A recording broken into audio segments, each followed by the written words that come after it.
This is a tutorial for how to use the library databases at Truman College. The first thing you need to do is log on to trumancollege.edu.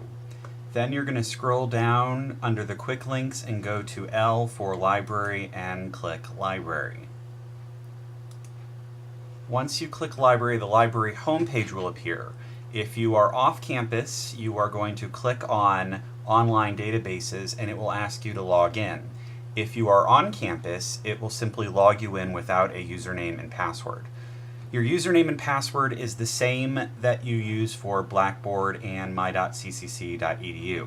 If you have a problem logging in, you're either going to need to go back onto campus and do it without a password or contact the library in order to figure out why your password isn't working.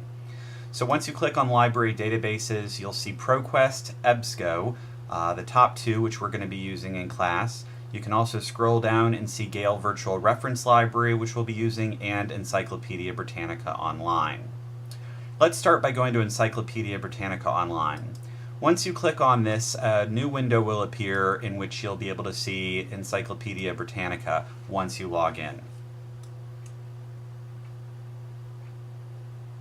Upon logging in, at the top you'll see a search box for which you should enter your topic.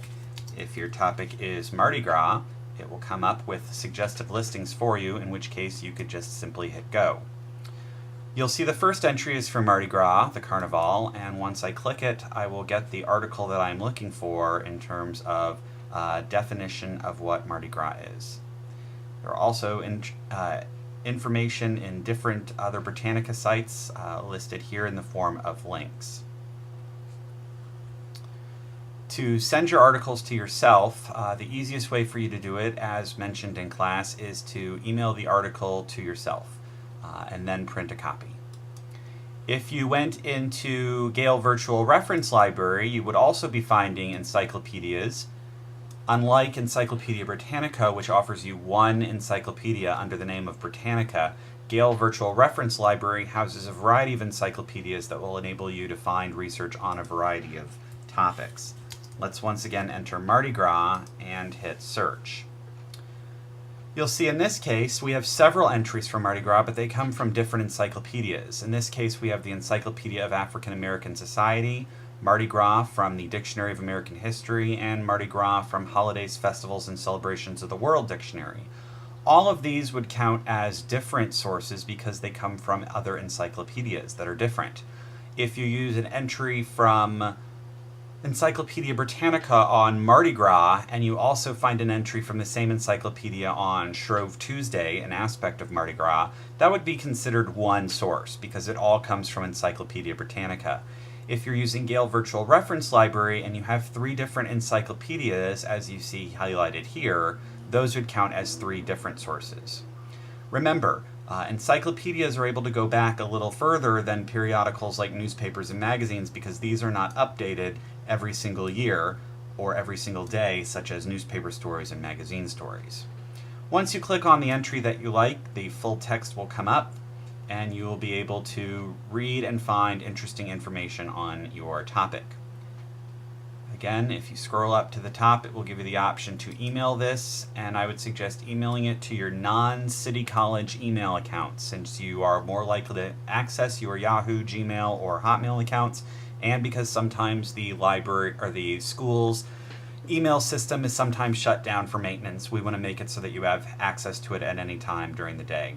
Keep all the options listed whenever you log into the library databases. Those are set for default standard student use, so don't go changing anything up unless you know what you're clicking on. Another option for you to use is EBSCO. EBSCO is a little bit more comprehensive than ProQuest in that the first thing you're going to do when you log into EBSCO is look where it says it's searching. In EBSCO, you're searching Academic Search Premier. You're going to go to Choose Databases as your first step and select on one item you want to choose. You will see here there's also another form of encyclopedia, Funk and Wagnall's Encyclopedia. When you hit OK, it will take you back and show you that you are searching Funk and Wagnall's. And once again, if you type in a topic such as Mardi Gras, you'll go down and click Full Text and search. You will be able to see any entries for, in this case, Mardi Gras. We can click on full text, and if we like the email, if we like the article, we're going to email it to ourselves. This gives us some good history information, so once again, you are going to email it to your library or to your school email.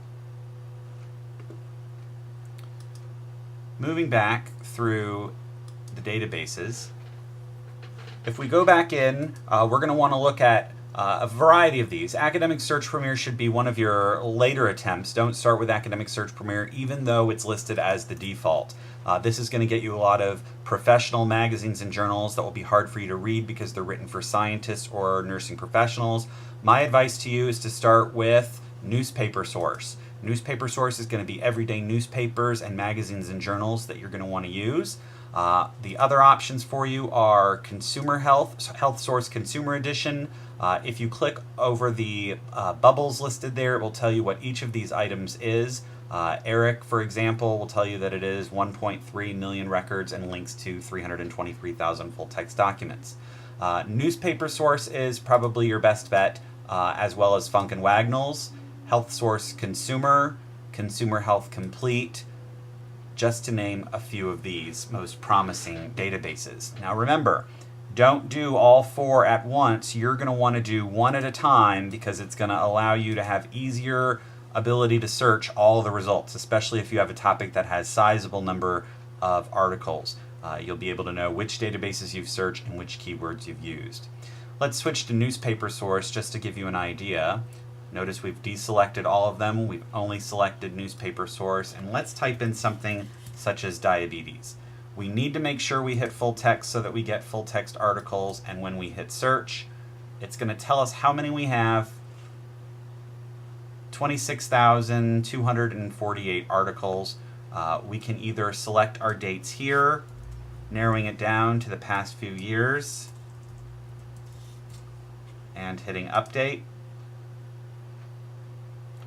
which now only shows us the articles that we're looking for within that. Search results, we got 14,572, clearly still a lot. If we narrow it down and use words such as diabetes and prevention, taking our topic, adding the word and putting in another word, you'll notice it goes from 14,000 to 1,241. Start with just diabetes so that you see all the most recent articles on what's being written just about diabetes in general, then narrow it down using keywords to find out more about your topic. 2,844 results.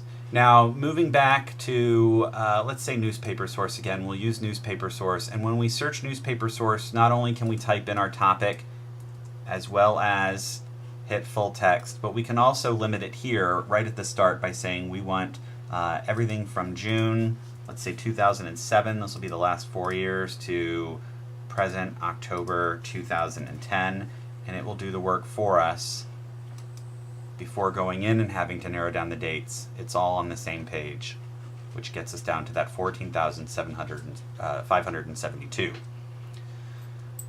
Finally, if you can't find anything in EBSCO, you might want to end in ProQuest. ProQuest is a little overwhelming because it is much like Google in saying, what do you want? And you type in diabetes, you click on full text.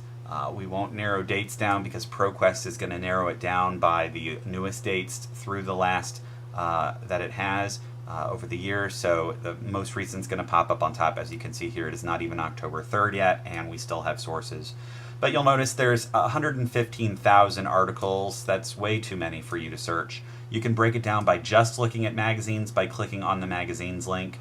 That broke it down to 9,000, and newspapers. That broke it down to a total of 19,000. Still a lot. You'll see that EBSCO is a little easier to navigate.